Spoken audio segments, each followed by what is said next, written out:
मोहित नाम का लड़का था जिसकी शादी इसी साल हुई थी।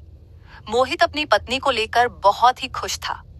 उसकी एक साली भी थी जो शादी में नहीं आई हुई थी क्योंकि उसका एग्जाम था। मोहित अपनी वाइफ से बहुत प्यार करता था और मोहित अपने परिवार को हमेशा खुश रखता था।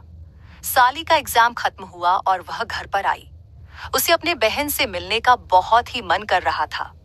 तभी उसने फोन किया और अपने जीजू मोहित से बोली, मैं सुमन बोल रही हूँ।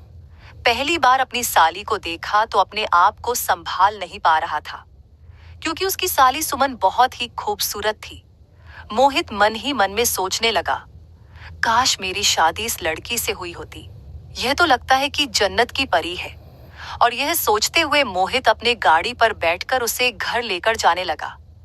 मोहित ब्रेकर पर गाड़ी स्लो नहीं कर रहा था, उसे हचका उड़ाते लेकर जा रहा था। साली सुमन को भी धीरे धीरे समझ में आ रहा था कि जीजा क्या चाहते हैं। रोहन जब अपने साली को घर लेकर आया तो अपनी बीवी सुनैना से बोला, तुम्हारी बहन तो बहुत ही अच्छी है और यह पढ़ने में भी बहुत तेज है। क्योंकि मैं इससे बाइक पर कुछ सवाल पूछे जिनका यह जवाब बिल्कुल सही दे रही थी। तभी सुनैना बोली, इसलिए तो हम लोग इसे शहर भेजे थे पढ़ने के लिए, ताकि यह अपने पढ़ाई में कामयाब हो सके और कुछ अच्छा कर दिखाएं। जीजा मोहित साली पर डोरी डालने लगा। सुमन भी अब धीरे धीरे अपने जीजा को चाहने लगी थी क्योंकि उसे लग रहा था कि जीजा मेरे हीरो जैसे हैं। वह मेरे बहन से इतना प्यार करते हैं, तुम मुझसे कितना प्यार करेंगे। और यह सोचकर शीशे के सामने सुमन बैठी हुई थी। तभी अचानक उसके जीजा मोहित वहां पहुंचे और उसके बालों में अपना उंगलियां फेरने लगे। तभी सुमन बोली, क्या कर रहे हैं जीजू, अभी दीदी आ जाएगी। तभी मोहित बोला, तुम चिंता क्यों करती हो, तुम्हारी दीदी छत पर है, वह अभी नहीं आएंगी। धीरे धीरे दिन बीत गया। सुमन और मोहित एक दूसरे के करीब आते गए। दोनों सारे हदें पार कर चुके थे। सुमन पेट से हो गई थी।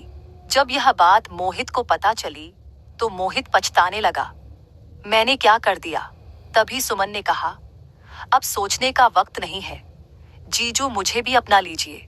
तभी मोहित बोला, सुनैना इसको कभी नहीं चाहेगी।